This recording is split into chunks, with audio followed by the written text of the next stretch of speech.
Jay, a few days ago, we learned that the federal rate has been cut for the first time, I believe, since the pandemic. And so, what I want to ask you is how does this impact and affect the average American and the average consumer? Um, Immediately you'll start seeing things happen when it comes to your credit cards, um, car loans, houses, things of that nature. Trying to buy a house, but and I went in kind of like in order. So the credit card thing might be more immediate than the car. The car might be a little bit more immediate than the house. You know what I'm saying?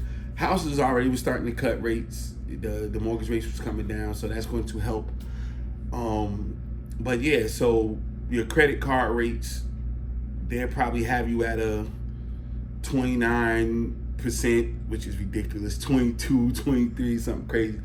So you might see it come down some, and that's going to help you, So basically, when you pay your credit card payment, if you're not paying the whole thing up before your due date, they'll take a percentage of that. You know what I'm saying? So you say you pay $500, it might be 400 of it to go to it. I'm just throwing that out there. That's 25%, right? Or 20%, something like that. 20%. So now, because of the cut, let's just say you might 430 of it might be there as opposed to, just 400. So that helps. You know what I'm saying? That helps you pay off your debt faster.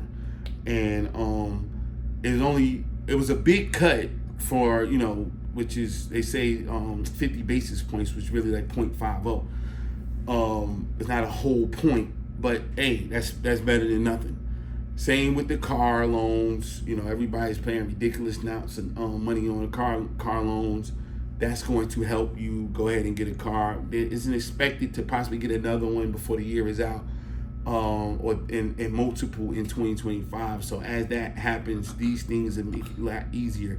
But then you start to look at the other parts of that affects the stock market. It affects investing. People feel more comfortable to invest their money because now there's going to be rate cuts and stuff like that. You will see, if you are banking, you have like high yield savings or bonds or things like that, they might change that, not in a good way for y'all, because usually when those things are up, those bond rates are up, meaning like they'll give you more money, 5%, 5.5% on something. Now it might go down like 4.5, 4.2, which is still not bad. But they feel, hey, the government's doing their part, we don't have to do as much. So most importantly, again, those three things are the biggest things you're going to see for the regular consumer.